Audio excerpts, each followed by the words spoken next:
The new Final Fantasy XIV update is here, and it's gonna make you say, woo! Here's everything new in patch 6.51. Before we start, all of these new items can be unlocked by playing the new Fall Guys event or the new variant dungeon called Aloha Island.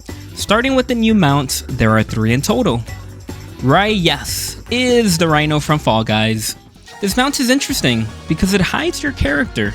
It also plays Fall Guys music. You'll unlock this mount by paying 410 MGF, which you get from playing the new Fall Guys minigame. Just so you know, the minigame is not permanent and you have until December 31st to unlock everything you want. The devs did say the Fall Guys minigame will come back randomly, but we don't know how often that will be. Moving on, there are 2 new mounts that you can get from the variant dungeon. The first is probably the mount that all your friends will be using. This is the Spectral Stasis mount, but everyone is just calling it the Emo Fairy mount. And you unlock this by going through every path of the new variant dungeon.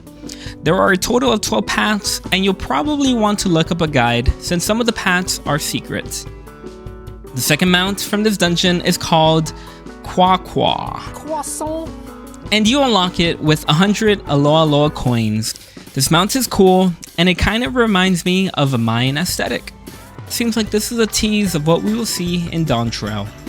As for minions, there are 4 in this patch. The first is called Pink Bean, and you unlock it with 350 MGF. This minion is the little bean from Fall Guys. Also, check out the creepy description where it says, rumor has it that underneath its exterior is a skeleton that looks like a nightmarish mix of man and bird, but there is no ready way to determine the truth. The second is called Peg Win, and it also costs 350 MGF. I imagine we will be seeing this little derpy boy a lot. We also got this red chameleon, and when you pet him, he turns invisible. Wow. And last but not least, we get another bird minion. This guy's cool, and when you pet him, he just goes crazy. I love this little guy. Both of these minions can be found randomly in chests in the variant dungeon, so I hope you have good luck, because you're gonna need it. There's also a new hairstyle in the game called the Bold and the Braid, and it only costs 6 Aloha pot shards, meaning you only need to run the new dungeon twice.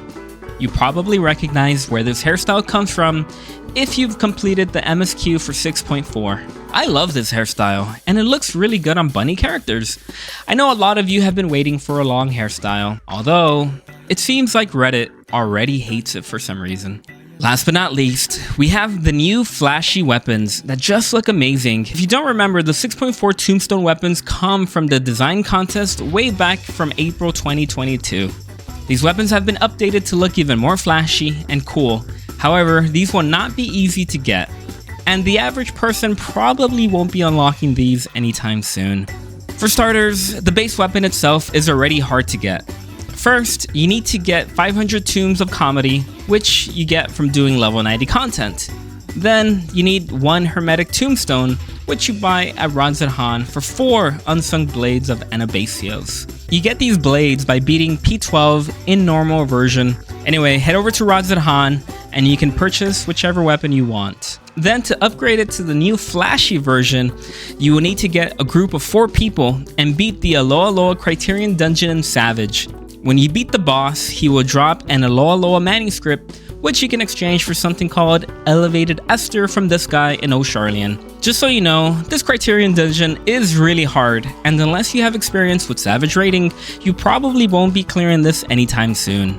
But if you stick with it, you will have access to the most beautiful weapons I've ever seen in this game so far. What will you be getting first? Let me know in the comments below. I'm Alpaca, and thank you for watching.